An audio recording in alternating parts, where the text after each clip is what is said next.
చూస్ country delight, live better. ఇప్పుడే country delight app ని download చేసుకోండి. రీసెంట్ గా పవన్ కళ్యాణ్ గారిని కలవటం రహస్య భేటీ అంటే రాజకీయ భేటీ అంటారా, లేకపోతే డిప్యూటీ సీఎం అయ్యారు కాబట్టి ఒక బుకే ఇచ్చి విష్ చేసి వద్దామని వెళ్ళొచ్చారా? అది ఆ ఇష్యూ నన్ను కేఎస్ఆర్ మూర్తి గారు అప్పుడు ఏది ఎక్స్ చీఫ్ సెక్రటరీగా ఉండే ఆయన దామోదరం సంజీవయ్య 1972లో చనిపోయినప్పుడు I was in youth Congress. ఆయన సొంత ఇల్లు లేదండి. చనిపోతే డెడ్ బాడీ ఎడబెట్టాలని అత్తగారి ఇంటి దగ్గర పెట్టినాం. రాత్రంతా పెడితే ఆనాడు వెంగళరావు గారు ముఖ్యమంత్రి తీసుకుపోయి అక్కడ ఇవాళ నెక్లెస్ రోడ్డులో ఆయన సంజీవయ్య పార్క్ పెట్టిండా లేదా అంటే ఆయన మీద కూడా కంప్లైంట్లు పోయినాయి. ఆయన చదువుకున్న వ్యక్తి, నాలెడ్జ్ ఉన్న వ్యక్తి, అంచెలంచెలుగా గుడిసెలకు వెళ్ళి వచ్చి మద్రాసులో బ్యారిస్టర్ అయి లాయర్ అయి చదివిండా లేదా. ఆయనకు 2 సార్లు ఏఐసిసి అధ్యక్షుడు అయిండు అన్నాడు, ఫస్ట్ టైం ఎస్సీగా. అదేవిధంగా రాష్ట్రానికి ముఖ్యమంత్రి అయిండు. ముఖ్యమంత్రి అయినప్పుడు కొందరు కంప్లైంట్ చేశారు, ఈయన బాగా మింటింగ్ మనీ చేస్తుండని హైకమాండ్లో చెప్తే హైకమాండ్ ఏం చేసింది, తెలియకుండా 2 సీక్రెట్ పంపించింది. ఎప్పుడైతే కర్నూలు దగ్గర పోయి పెద్దపాడు అనే గ్రామంలో చూస్తే చిన్న గుడిసె, దానికి రాహుల్ గాంధీ గారు కూడా పోయిండ్రు, నేను ఎన్నోసార్లు పోయినా. కనుక వాళ్ళు ఏమన్నాడు, పవన్ కళ్యాణ్ అన్నాడు, నేను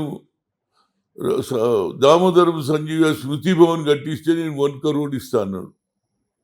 అదేవిధంగా జగన్మోహన్ రెడ్డి 2 కోట్లు అన్నాడు. ఇంతవరకు జగన్మోహన్ రెడ్డి అయితే దిగేపోయిండు. కనుక పవన్ కళ్యాణ్ దగ్గరికి పోయినా, అయ్యా నువ్వు అన్నో ప్రామిస్ చేసినావు చేయాలన్న. అదేవిధంగా నాకు ఒక కొత్త ఆలోచన ఏంటంటే, రాజశేఖర్ రెడ్డిది ఉన్నది, చాలామంది పేర్లు పెట్టిండ్రు కదా, జిల్లాలో పేర్లు మార్చిండ్రా లేదా, అన్నమయ్య జిల్లా చాలా పేరు పెట్టిండ్రు. కర్నూలు పేరు సుజీవన్ కట్టాలి, కర్నూలు పేరు కూడా దామోదరం సంజీవయ్య జిల్లా చేస్తే బాగుంటుంది అనేది అక్కడ జనం చెప్పడం వల్ల అది కూడా పోయి మాట్లాడినా. అంటే నేను ఐఎమ్ ది ట్రస్ట్ చైర్మన్.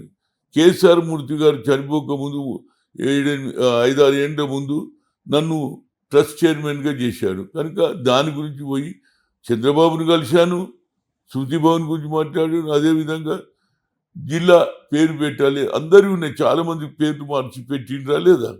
కానీ సంజీవయ్య పేదవాడు, పేద కుటుంబంలో నుంచి సొంత ఇల్లు లేనటువంటి వాడు ఉన్నాడా చెప్పండి. బాధ ఒక కార్పొరేటర్ కావడంతో 3 అంతస్తుల బిల్డింగ్ కట్టుకుంటుండా లేదా.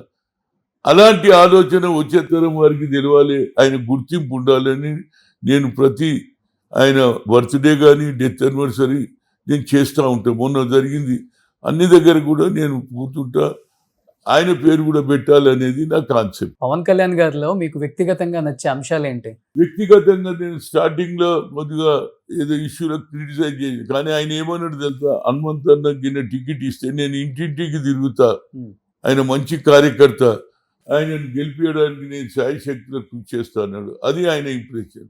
ఆయన కూడా ఇవాళ ఉప ముఖ్యమంత్రి అయ్యిండు. నాకు కూడా ఆలోచన ఏంటంటే అలాంటి వ్యక్తి ప్రజలలో ఉండాలి, ప్రజల గురించి ఆలోచన చేసే వ్యక్తిగా. అదేవిధంగా చంద్రబాబు కూడా ఏది బీసీల గురించి అన్నాడు, ఎన్టీ రామారావు గారు బీసీలను పైకి తేవాలన్న అదే ఆలోచన. కనుక కాన్సెప్ట్ ఏంటంటే సోషల్ జస్టిస్. ఆ సోషల్ జస్టిస్ గురించి పోయినా, అదేవిధంగా దామోదరం సంజయ్ గురించి పోయినా తప్పితే వేరే పాలిటిక్స్ ఎక్కడ లేవు. ఎందుకంటే ఆయన ముఖ్యమంత్రి, నా ఉప ముఖ్యమంత్రి చేస్తే మీకే పేరు వస్తుంది కదా. అరే దామోదరం సంజీవయ్య అన్ని పదవులు, కేంద్రంలో మంత్రి ఉండే, ఏది ఎంప్లాయ్మెంట్ మినిస్టర్, ఆయన కూడా ఏం సంపాదించలే. అంటే ఆయన పేదల గురించి ఆలోచన చేసే వ్యక్తి. కనుక సమాజంలో సేవ చేయడానికే మేము వచ్చినాం. రాజకీయాలలో డబ్బు సంపాదించొద్దు అనే కాన్సెప్ట్ కలిగిన వ్యక్తి కాబట్టి నేను ఆదరిస్తాను. అది పై. ఓకే.